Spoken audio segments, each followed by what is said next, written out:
శ్రీ గురుభ్యో నమ. హర శంకర, జై జయ శంకర. పరమ పూజ్యులు శ్రీ శంకర విజయేంద్ర సరస్వతి స్వామివారి చరణార విందములకు నమస్కారములు. మునుపటి భాగములో సత్వ, రజో, తమో గుణాలు కలిగిన పసుపు రంగు కొమ్ములు, శ్వేతరంగు పువ్వులు కలిగిన లవలీలతల గురించి గురువుగారి అమృత వాక్కుల ద్వారా తెలుసుకున్నాము. మిగిలిన భాగమును వర్ణించమని గురువుగారిని మనస్ఫూర్తిగా మా సాంప్రదాయ పాఠశాల తరపున ఆహ్వానిస్తున్నాము. శ్రీ గురుభ్యో నమః. గురుర్బ్రహ్మ గురుర్విష్ణుః గురుర్దేవో మహేశ్వరః గురుః సాక్షాత్ పరబ్రహ్మ తస్మై శ్రీ గురవే నమః. సదాశివ సమారంభాం భగవత్పాద మధ్యమాం అస్మదాచార్య పర్యంతాం వందే గురు పరంపరాం. కుండలి కుమారి కుటితే చండి చరాచర సవిత్రి చాముండే గుణిని గుహారిణి గుక్కే గురుమూర్తే త్వాం నమామి కామాక్షి. శ్రీ గురుభ్యో నమః. ముందు చెప్పుకున్నట్టు సౌందర్యలహరి ప్రకరణం గ్రంథం గురించి మాట్లాడుకుంటున్నాం. ఇప్పటికీ ఆ అమ్మవారి యొక్క సౌందర్యాన్ని ఆ మస్తక పాదాంతం చెప్పుకుంటూ వచ్చి ఇప్పటికీ పాదాల వరకు చేరుకున్నాం. ఇక్కడ 84వ శ్లోకం చెప్పాలి. ఇక్కడ పాదాల గురించి మనం ఇక్కడ మాట్లాడుకుంటున్నాం. శృతీనాం మూర్ధానో దదతి తవ యౌ శేఖరతయా మమాప్యేతౌ మాతః శిరసి దయయా దేహి చరణౌ యయోః పాద్యం పాతః పశుపతి జటాజూట తటిని యయోః లాక్షా లక్ష్మీ అరుణ హరి చూడామణి రుచిః. శృతీనాం మూర్ధానో దదతి తవ యౌ శేఖరతయా మమాపి ఏతౌ మాతః శిరసి దయయా దేహి చరణౌ యయోః పాద్యం పాతః పశుపతి జటాజూట తటిని యయోః లాక్షా లక్ష్మీ అరుణ హరి చూడామణి రుచిః అని 84వ శ్లోకం. అమ్మవారి మనం చెప్పుకున్నట్టు ఈ సౌందర్యలహరిలో ముందు భాగంలో అనేక తంత్ర రహస్యాలు, మంత్ర రహస్యాలు అన్నీ చెప్పుకున్నాం. దాని తర్వాత అమ్మవారి యొక్క సౌందర్యాన్ని చెప్పుకుంటూ మస్తకం నుంచి పాదం దాకా వచ్చు. ఇప్పుడు మనం అలా చూసుకున్నామంటే ఏ అవయవంలో ఎన్ని శ్లోకాలు ఉన్నాయి అని ఒక లెక్క వేసి చూసుకున్నామంటే పాదములకే ఎక్కువ శ్లోకాలు ఉంటాయి. ఎందుకలాగా అంటే శిష్యాణం పాదే అధికార అని ఈ అందరిలోకి శిష్యులందరికీ ఆ గురువు పాదంలోనే అధికారం ఉంటుంది. ఆ గురువు పాదముకి అమ్మవారి పాదముకి కించిత్ భేదము కూడా లేదు అని అందుకుని అమ్మవారి పాదములకే ప్రాముఖ్యత ఇచ్చి దానికే ఎక్కువ శ్లోకాలని మినాయించారు ఆచార్యులు. అలా ఆ పాదముల యొక్క సౌందర్యంని చెప్పే శ్లోకాల్లో మొదటి శ్లోకంగా ఉంది. శృతీనాం మూర్ధానో దదతి. శృతులు ఆరంభమే కూడాను ఇక్కడ ఆ వేదం ఈ పాదములు చెప్పే శ్లోకంలో ఆరంభంలోనే ఏం చెప్తున్నారు? శృతీనాం మూర్ధానో దదతి. శృతులు అంటే వేదములు. ఆ వేదముల యొక్క మూర్ధన్యము అంటే అతి ప్రాముఖ్య కలిగిన ఒక అర్థము అని అర్థం. శృతికి మూర్ధనిగా ఏముంది అంటే శృతులు మంత్ర రూపంగాను బ్రాహ్మణ రూపంగాను ఉంటాయి. ఆ బ్రాహ్మణ రూపంలో కూడాను కొన్ని అరణ్య పర్వగాను, దాంట్లో కొన్ని ఆఖరిలో ఉపనిషత్తుగాను కూడా చెప్పారు. ఏంటది ఆ ఉపనిషత్తులో అంటే ఈ ఉపనిషత్తులో అన్నిటికన్నా తాత్పర్యంగా ఏముంది అంటే జీవాత్మ పరమాత్మల యొక్క ఐక్యం ఒక్కటే, దాన్ని ప్రతిపాదనం చెయ్యడం ఒక్కటే ఉపనిషత్తులు అన్నిటికీ పరమ పురుషార్థము అని నిర్ణయించారు శాస్త్రాల్లో. అలా ఉపనిషత్తులో చాలా విషయాలు చెప్పారు, చాలా ఉపాసనలు కూడా చెప్పారు. అలా అన్నిటికీ ఏంటి, ఈ జగత్ సృష్టి ఎలా అవుతుంది, మనిషి యొక్క జననం ఎలా అవుతుంది, మనిషి మరణానంతరం ఏమవుతాడు, ఆ జీవుడు ఎక్కడికి వెళ్తాడు, ఆ జీవుడు మళ్ళీ ఎలా పుడతాడు, అన్ని విషయాలు ఉపనిషత్తులు చెప్పారు. మరి ఇవన్నీ చెప్పడానికి ఏంటి తాత్పర్యము అంటే కేవలము ఈ జీవాత్మకి తాదాత్మ్యము అని ప్రతిపాదనం చేయడం కోసం మాత్రమే ఉపనిషత్తులు చెప్పబడి ఉన్నాయి.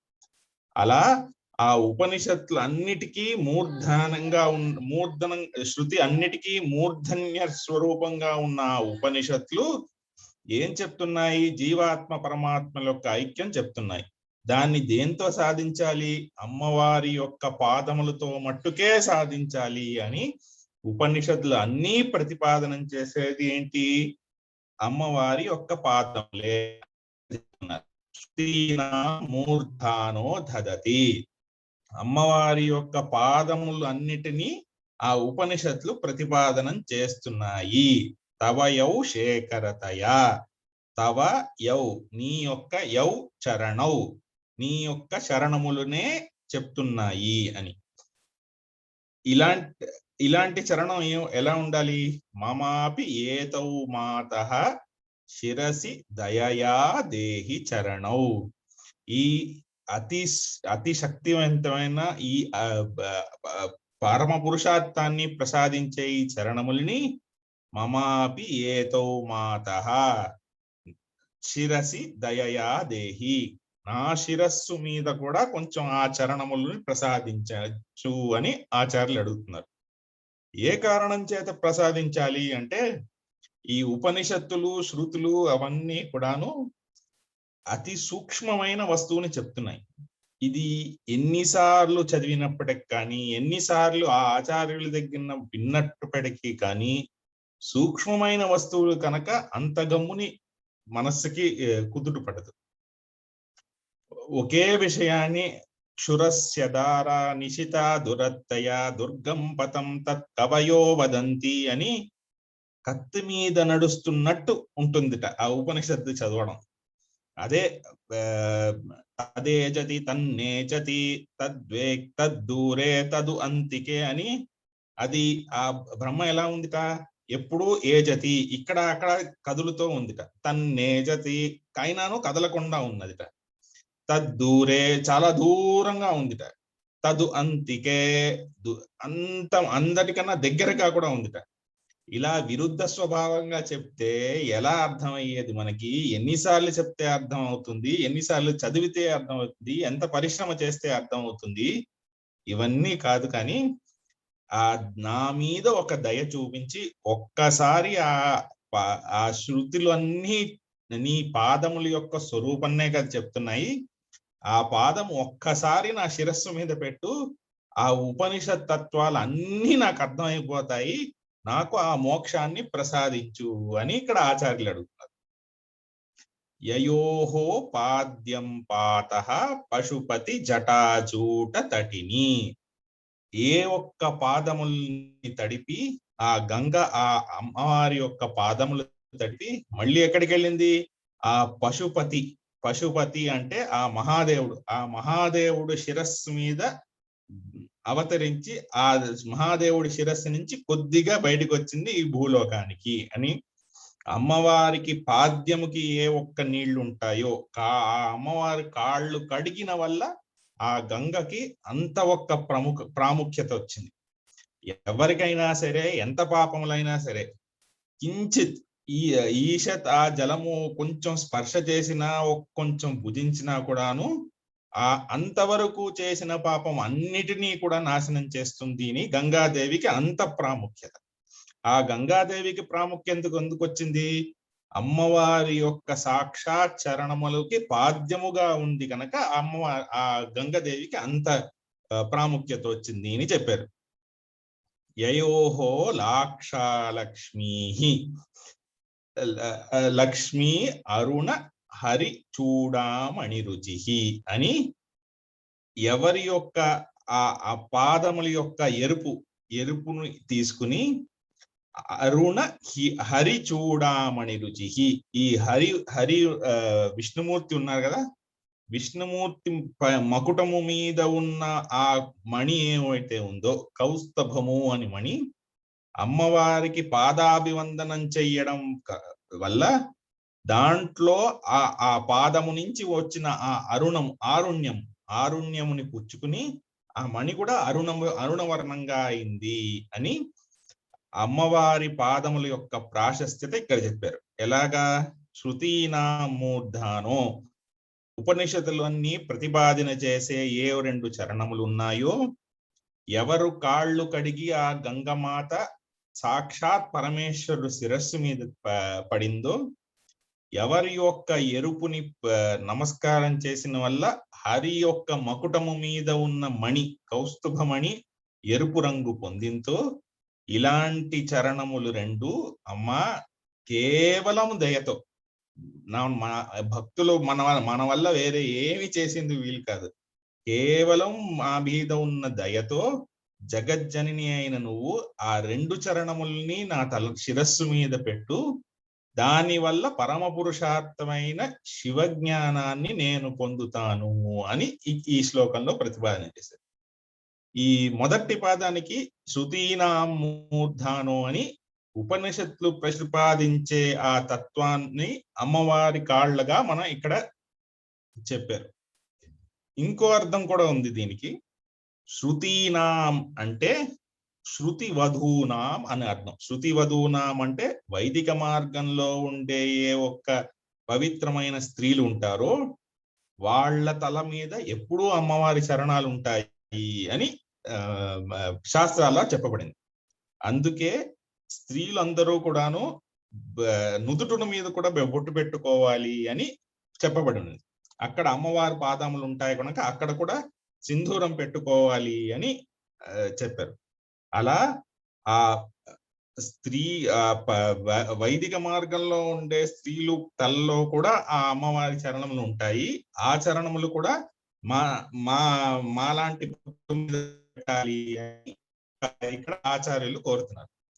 దీనికి అది పరకాయ ప్రవేశాది అనేక శక్తులు వస్తాయి అని ఈ శ్లోకానికి ఫలముగా చెప్పారు.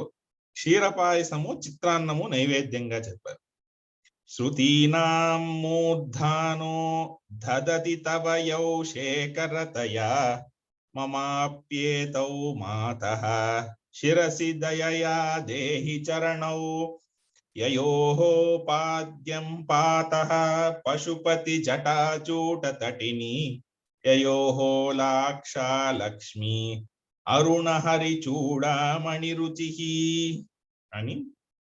ఇంకా తరువాయి శ్లోకం నమో వాకం బ్రూమో నయన రమణీయాయ పదయోః తవాస్మై ద్వంద్వాయ స్ఫుట రుచి రస ఆలక్త కవతే అసూయత్యంతం యద్ అభిహననాయ స్పృహయతే పశూనామీశానః ప్రమదవన కంకేలితరవే. నమో వాకం బ్రూమః నయన రమణీయాయ పదయోః తవాస్మై ద్వంద్వాయ స్ఫుట రుచి రస ఆలక్త కవతే అసూయతి అత్యంతం యద్ అభిహననాయ స్పృహయతే పశూనాం ఈశానః ప్రమద వన కంకేలి తరవే అని.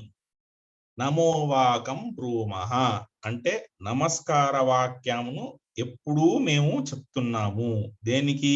అమ్మవారి యొక్క చరణములకి. ఎలా ఉన్నాయి ఆ చరణములు అంటే నయన రమణీయాయ పదయోః, కళ్ళుతో చూడడానికి చాలా ఇంపుగా ఉన్న ఆ 2 పాదముల్ని చూసి నమస్కార వచనం మేము పలుకుతున్నాము అని అర్థం. తవాస్మై ద్వంద్వాయ స్ఫుట రుచి రస ఆలక్త కవతే అని, నీ యొక్క ఈ 2 చరణములు మా మీద కూడా కొంచెం ప్రసాదించు. ఆ ద్వంద్వాయ ఆ రెండు కూడాను, అస్మై మాకు కూడా ప్రసాదించండి అని. ఎందుకు? ఎలా ఉన్నాయి ఆ పాదాలు? స్ఫుట రుచి రస ఆలక్త కవతే అని, స్ఫుటముగా స్పష్టముగా ప్రకాశిస్తున్న రస ఆలక్త కవతే, అప్పుడే గోరింటాకు వేసుని చాలా అందముగా కంటికి ఇంపుగా స్పష్టంగా ప్రకాశించే ఆ 2 చరణములు మాకు కూడా ప్రసాదించండి అని కవి అడుగుతున్నారు. ఆ కవి ఆ 2 పాదములు చూసి ఎలాంటి ప్రాశస్త్యత కలిగిందా పాదములకి అంటే, సాక్షాత్ పశూనాం ఈశానః. ఆ పశుపతి ఎవరున్నారో ఆ పశుపతికి కూడా అసూయ కలుగుతుంది. ఎందుకు ఈ అసూయ అంటే, అసూయతి అత్యంతం, చాలా అసూయ కలుగుతోంది. పశూనాం ఈశానః, ఈ పరమేశ్వరుడికి అసూయ, పశుపతికి అసూయ కలుగుతోంది అని. ఎందుకు? యద్ అభిహననాయ స్పృహతే ప్రమదవన కంకేలి తరవే. ప్రమదవనములో ఆ కంకేలితరు అంటే అశోక వృక్షము. ఆ ప్రమదవనములో ఉన్న అశోక వృక్షముని అభిహననాయ, తన్నడాని కోసం ఆ పాదములు ఆ వృక్షమును తగిలిందిట. ఆ వృక్షములకు తగిలితే కేవలము ఆ అచరమైన ఆ వృక్షము మీదే అమ్మవారి పాదం స్పర్శ కలుగుతోంది. నాకు ఎందుకు, నాకు మట్టికే కదా ఆ ఒక్క దాని మీద అధికారము అని పశుపతికి అసూయ కలుగుతోంది అని ఈ కవి చమత్కారంగా చెప్తున్నారు. కంకేలితరు అంటే అశోక వృక్షము అని చెప్పాం. ఇక్కడ దోహద కౌతుకం అని ఒక కావ్యం ఉంది. దాంట్లో అశోక వృక్షము స్వతహా పుష్పించదు, ఫలించదు అని చెప్పారు. మరి ఆ వృక్షము ఎలా పుష్పిస్తుంది, ఫలిస్తుంది అంటే, తరుణ స్త్రీలు వెళ్ళి ఆ వృక్షముని తన్నితే అప్పుడు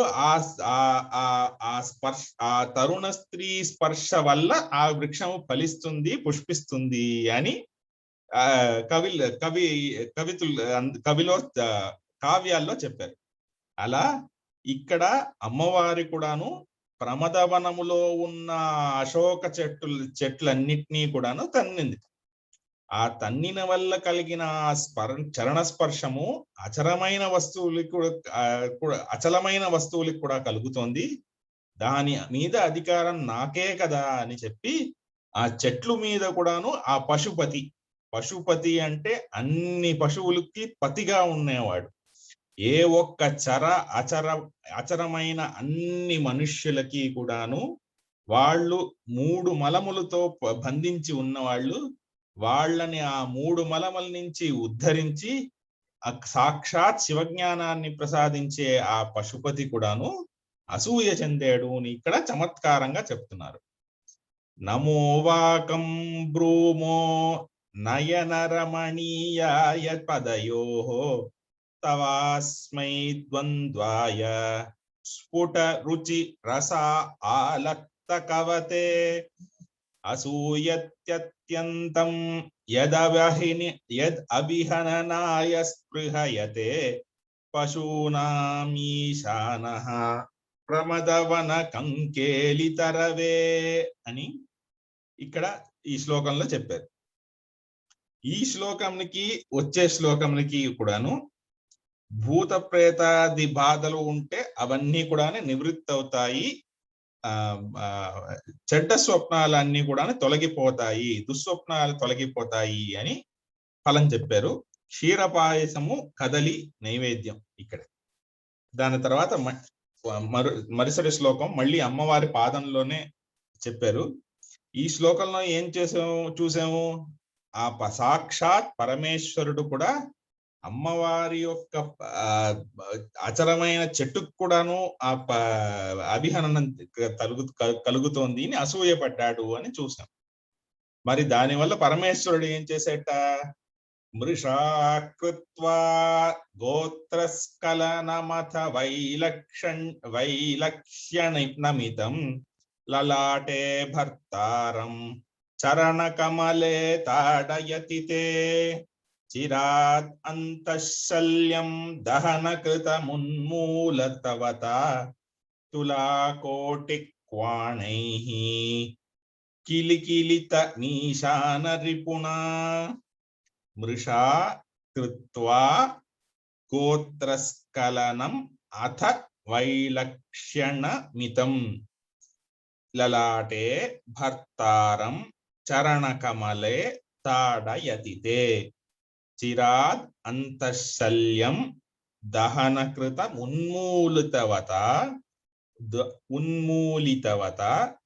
తులాకోటిక్వాణైః కిలికిలితమీశాన రిపుణ అని.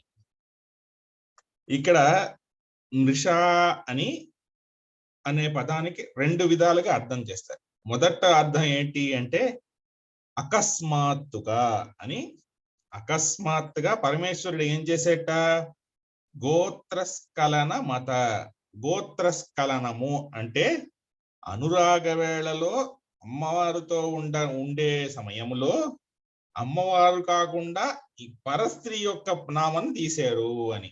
గోత్రస్ఖలనము అని అనురాగ సమయంలో నాయకి కాకుండా నాయకి అంతరంగా ఇంకో నాయకి ఒక పేరు తీయడానికి గోత్రస్ఖలనము అని కావ్యంలో ప్రసిద్ధం.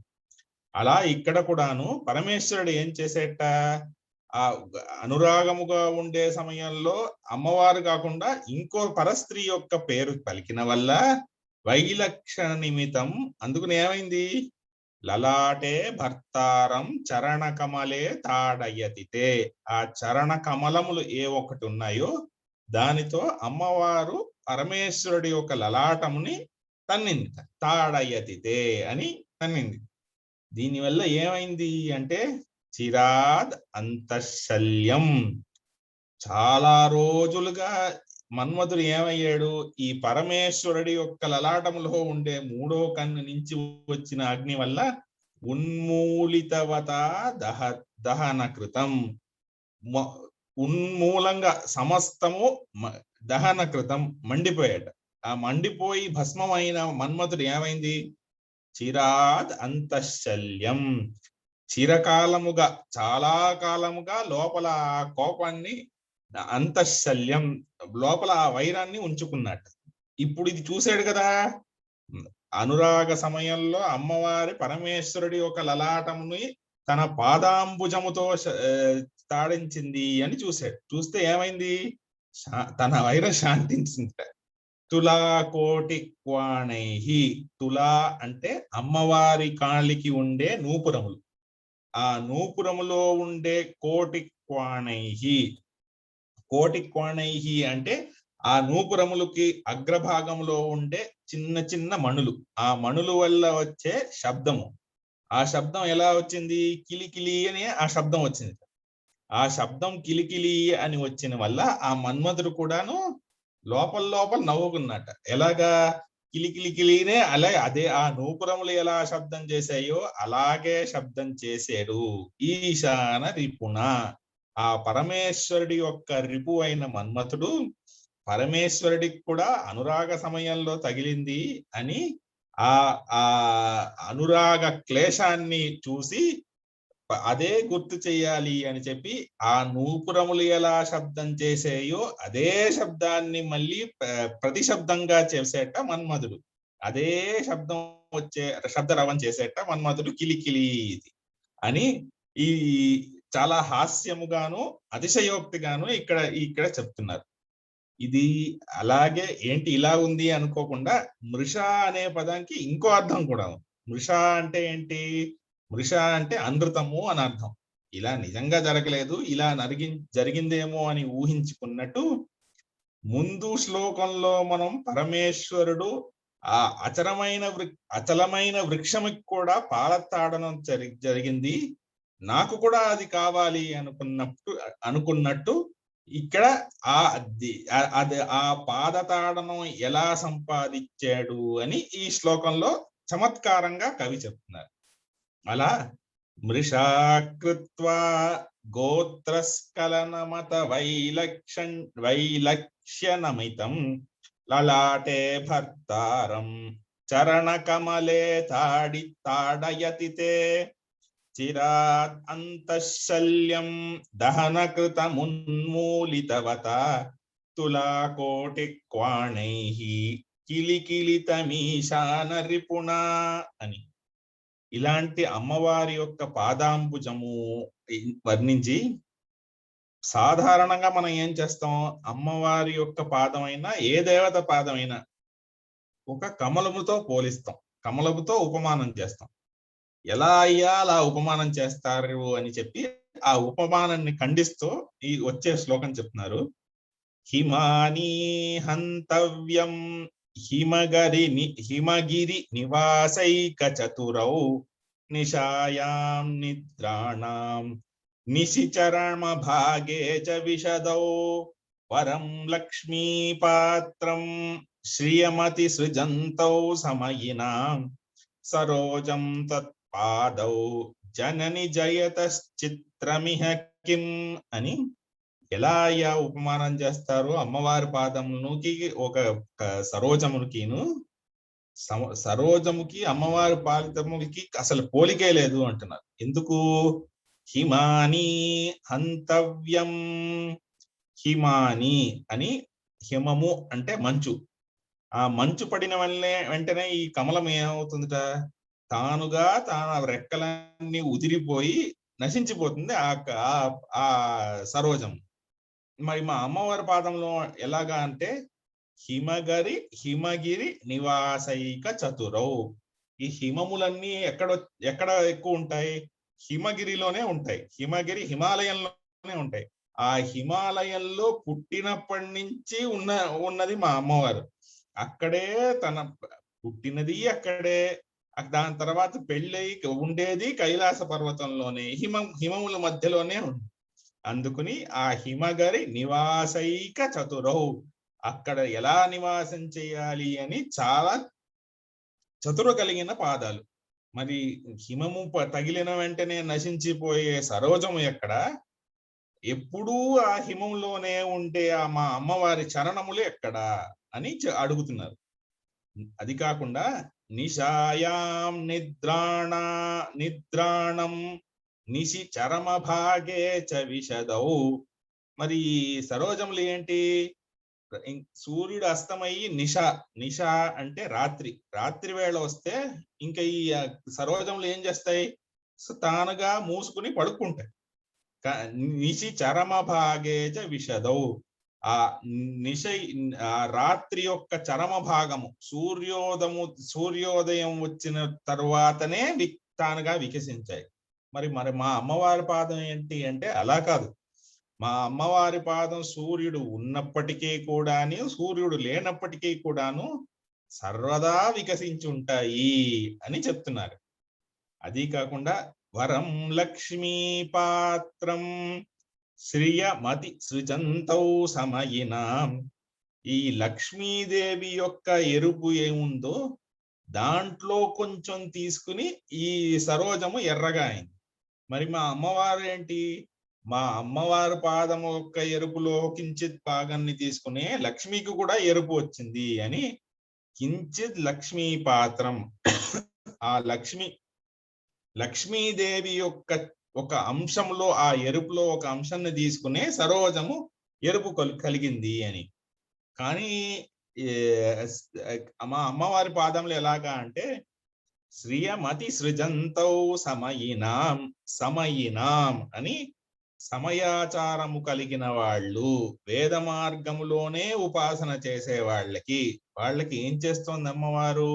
శ్రియమతి సృజంతౌ అని. శ్రియం అంటే ఐశ్వర్యము బాగా ప్రసాదిస్తుంది అని. అతిసృజంతో ఎంత కావాలో దానికన్నా ఎక్కువే ప్రసాదిస్తుంది. వాంఛితాదపి అధిక ఫలప్రదాయిని అని చెప్తున్నారు. అది కాకుండా సరోజం త్వత్పాదౌ జనని జయతశ్చిత్రమిహ కిం. ఇలా ముందు చెప్పిన కారణం వల్ల అమ్మవారి పాదానికి సరోజమునికి కొంచెం కూడాను పోలిక లేదు. అమ్మవారి పాదము చాలా సులభముగా ఆ సరోజంని ఓడగొట్టేస్తుంది అని చెప్పడంలో ఆశ్చర్యం ఉంది అని ఇక్కడ కవి అడుగుతున్నారు. హిమాని హంతవ్యం హిమగిరి నివాసైక చతురౌ నిశాయాం నిద్రాణాం నిశిచరమ భాగే చ విశదౌ వరం లక్ష్మీ పాత్రం శ్రియమతి సృజంతౌ సమయినాం సరోజం త్వత్పాదౌ జనని జయతశ్చిత్రమిహ కిం అని. ఈ ఈ శ్లోకమునికి పఠించిన వాళ్ళకి దాంపత్య భాగము కలుగుతుంది అని క్షీర పాయసం నైవేద్యంగాను కూడాను ఇక్కడ చెప్పారు.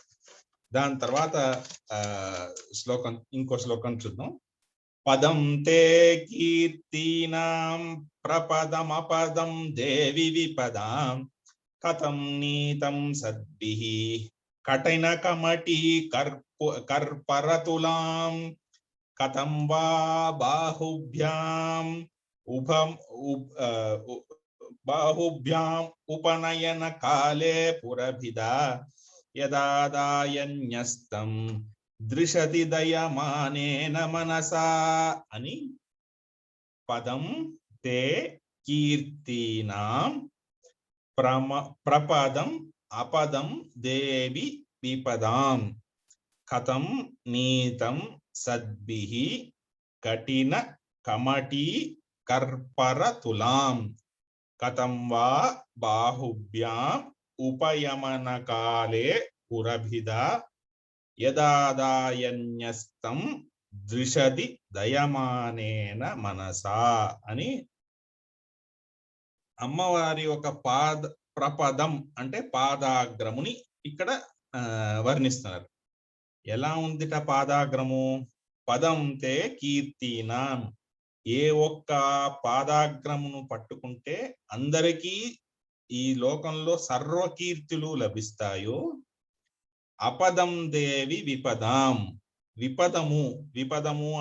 విపదములు అన్నీ కూడాను ఈ నశిస్తాయో, అమ్మవారి యొక్క పాదములు పట్టుకుంటే కీర్తి లభిస్తుంది, మనకి వచ్చే విపదములు కూడా తొలగిపోతాయి అని అమ్మవారి పాదములకి శ్రేష్టత చెప్పారు. కథం నీతం సద్భిః, మరి కవులందరూ ఈ అమ్మవారి పాదాలను ఎలా వర్ణించారు అంటే, ముందు శ్లోకంలో సరోజంగా వర్ణించారు అని చూసి అది తప్పు అని కూడా చెప్పారు. ఇక్కడ ఇంకో విధంగా కూడా కవులందరూ ఉపమానంగా చెప్పారు. ఎలా చెప్పారు? ఒక తాబేలు యొక్క పై భాగం, తాబేలు యొక్క వీపు మీద ఉన్న చిప్ప, వీపు చిప్పగా ఉపమానం చెప్పారు. మరి ఆ వీపు చిప్పగా ఎలా ఉపమానం చెప్పారు ఇక్కడ ఆచార్యులు అడుగుతున్నారు. కథం నీతం సద్భిః, సద్భిః అంటే కవిశ్రేష్ఠులు, కఠినముగా ఉండే కమటి అంటే ఆడతాబేలు, కర్పరతులాం, కర్పరము అంటే వీపు చిప్పని, ఇక్కడ తాబేలు మీద ఉండే వీపు చిప్ప కఠినముగా ఉంటుంది కదా, అలాంటి కఠినమైన వస్తువుతో మా అమ్మవారి అతి కోమలమైన ఆ చరణంని ఎలా పోల్చారు అని అడుగుతున్నారు కవిల్ని. సాధారణంగా ఎందుకు ఇలా తాబేలు వీపి చిప్పతో పోలుస్తారు అంటే, ఆ పాదములకి కొంచెం పాదాగ్రంలో కొంచెం పైకి వచ్చి ఉంటుంది, అది సాముద్రిక లక్షణంగా చెప్తారు. అలా ఆ తాబేలు యొక్క చిప్ప ఎలా గుండ్రముగా కొంచెం ఆకారంగా ఉంటుందో, ఆ ఆకారంగా ఉన్న వల్ల కవులు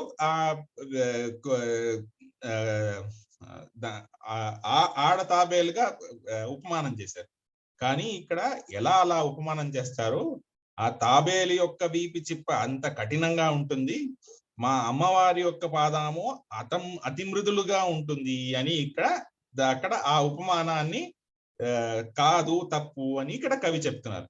అది కాకుండా ఇంకో ప్రశ్న కూడా వేస్తున్నారు.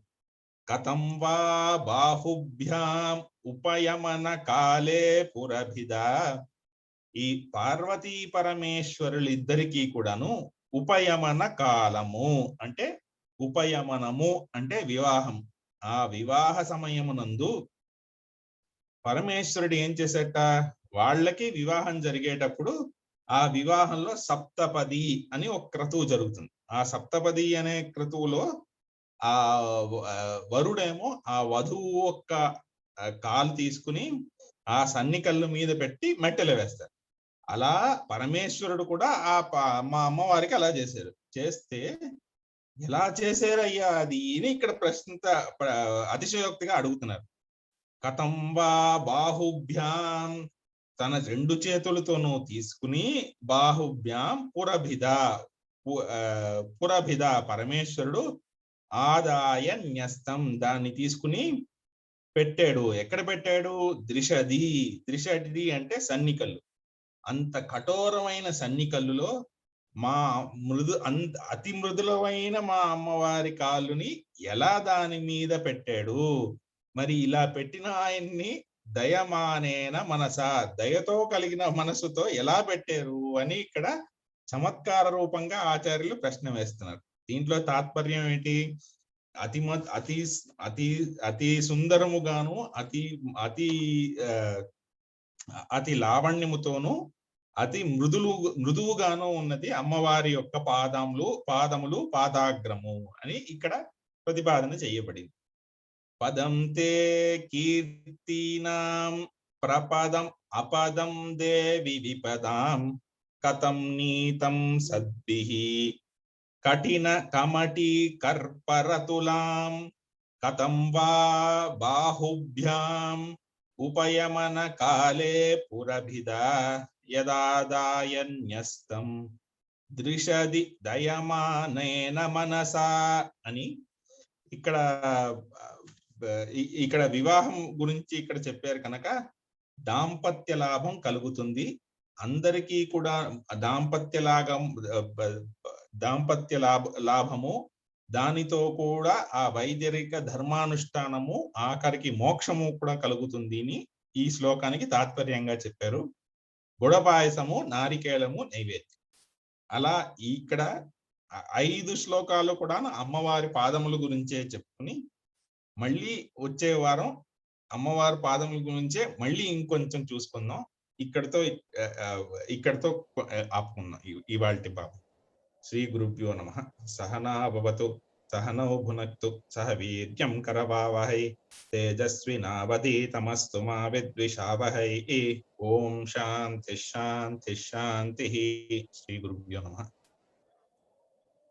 మోక్షంలో ప్రసాదించే ఆ తల్లి పాదములను, ఆ తల్లి హస్తముల అందమును చూసి పశువులకు పతిగా ఉన్న ఆ ఈశ్వరుడు అసూయపడిన విధానమును, హిమపర్వతములో హిమముల మధ్య నివసించే ఆ తల్లిని, ఆపాదమస్తకం అలలు కలిగిన ఆ జగజ్జనుని సౌందర్యమును ఎంతో చక్కగా వర్ణించిన గురువు గారికి మనస్ఫూర్తిగా ధన్యవాదాలు తెలియజేసుకుంటూ తరువాయి భాగంలో మరలా కలుసుకుందాం. ఏతత్ సర్వం మాతార్పణమస్తు. సర్వే జనా సుఖినో భవంతు. లోకా సమస్తా సుఖినో భవంతు.